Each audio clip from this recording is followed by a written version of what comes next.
Hey, good morning. We're looking at 2 Samuel 21 this morning, and it takes us back a little bit and back to Joshua 9. But when we come to 2 Samuel 21, we see that David's back on the throne, and now this is probably years later, and there's famine in the land. And David's crying out to the Lord. It says in verse 21, which is the first thing that we should remember to do whenever something's going on, something's wrong in our lives. When we see that there's this issue happening, which for David is a famine. For us, it's a pandemic and riots and all of the tension going on.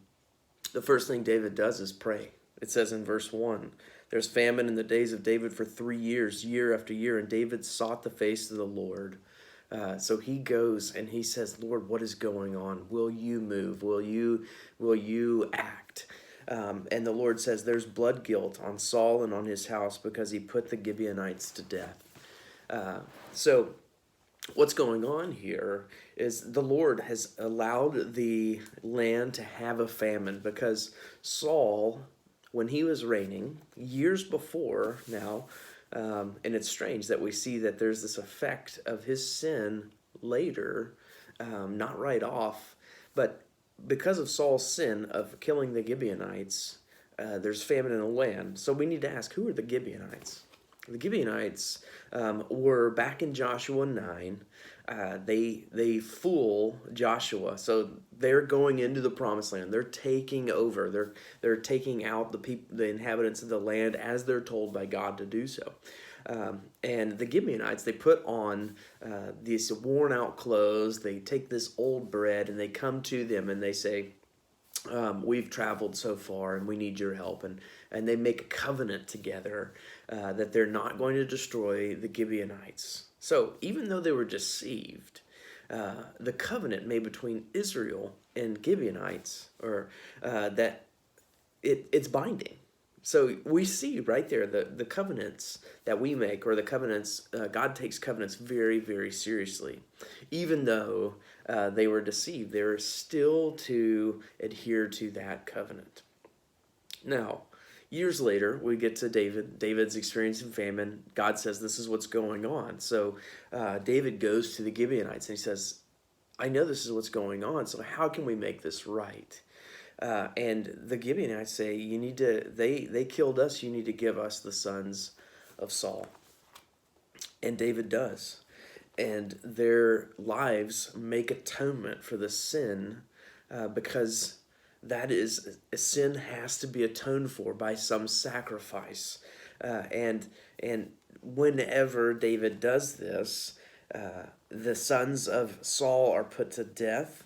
Then David goes and he gathers them up. He sees the mourning, so he has the mourning of the wives of the sons of Saul, and he goes and gathers the bones and buries them. And then at the end of verse 14, it says, and then after that, God responded to the plea for the land. So God, sin was atoned for, and he allows the land to be replenished with rains and out of a famine. So does that mean that every time something goes wrong, we have to atone for a sin? Does that mean that the things that are going on in the United States right now are because of sin? Not necessarily. Obviously, we're going to suffer because of sin, but it's not because of a covenant broken. It's because of foolishness. So we have to be careful when we approach the Old Testament and say, well, that's what's going on here in the United States. So we need to figure out how do we fix this? The reason we need to be careful with doing that is, one, we're not in a covenant as the United States, like the Mosaic covenant. We're not in that covenant. Therefore, those promises are not binding on us. He's not saying he's going to bless the land if we do that. Also, we need to realize, more importantly, that Christ has paid for this. So the covenant that was broken originally was Adam's sin. He broke the covenant with God in the garden. So he makes a covenant in Genesis 2:17. Don't eat of that tree. If you do, you'll surely die. That's what happens. And that covenant against God was broken. Therefore, humanity as a whole is experiencing the effects of sin. So, how does that get fixed? God himself promises Abraham and that he's going to fix this. He promises Adam in Genesis 3:15. He promises Abraham. He promises David. He promises in Jeremiah 31, Ezekiel 36, that he is the one that's going to fix this. And the way that he does that is by giving his own son to die as an atonement for the effects of sin. So he dies so that we, those who believe in him, can be taken into a new covenant, one where he gives us a new heart. He makes us new people. He's going to bring us into the new land. So that is the promise that we have. So in this time of everything that's going on, may we remember first and foremost that Jesus Christ paid it all.